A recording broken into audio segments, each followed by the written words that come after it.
Entreprendre, c'est rebondir. Laura Ignoto, fondatrice du Care Bar. Alors mon projet, c'est le Care Bar. C'est un espace dédié à l'équilibre féminin au travers diverses activités bien-être et développement personnel, mais aussi des événements ponctuels et aussi beaucoup de sensibilisation à des problématiques de société. Alors je me suis sentie capable de quitter le Venture Lab après 1 an et demi d'incubation, d'une part parce que tout se passait bien au niveau trésorerie, gestion de l'équipe et des activités et donc de l'entreprise globalement, mais aussi parce qu'avec plusieurs conversations avec ma coach, on a décidé de continuer à développer le Care Bar tout en volant de mes propres ailes.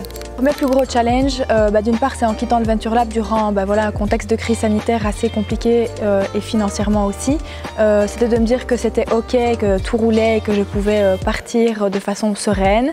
Et d'une autre part, mon plus gros challenge, on va dire, au niveau de ma communauté, c'était vraiment de continuer à les fidéliser en ligne parce que avec le confinement, on avait beaucoup de métiers de contact et on n'a pas pu ouvrir pendant presque 9 mois.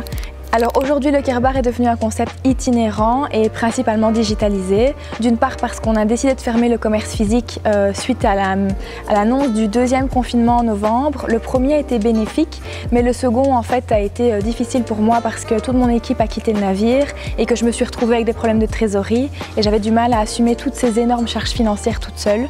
Et donc on a décidé de fermer et de continuer à digitaliser tous nos services et plutôt de partir sur des campagnes de sensibilisation à des problématiques de société, notamment féminines. Je me suis vite rendu compte que la vie professionnelle, ce n'était pas tout et que, au dépit de ma santé mentale, de l'anxiété et une vie à 100 à l'heure depuis 2 ans d'entrepreneuriat, ma santé et mon portefeuille ne se portaient plus très bien et donc j'ai pris la sage décision d'arrêter de forcer en fait et de lâcher prise.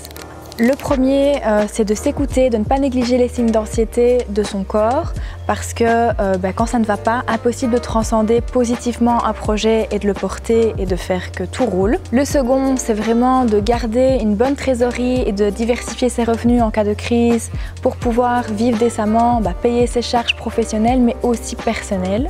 Et le troisième, c'est vraiment de s'entourer de personnes positives, autant au niveau professionnel que personnel, qui ne vous pousseront pas non plus dans vos limites et vos retranchements en cas de crise, mais qui vous porteront vers le haut.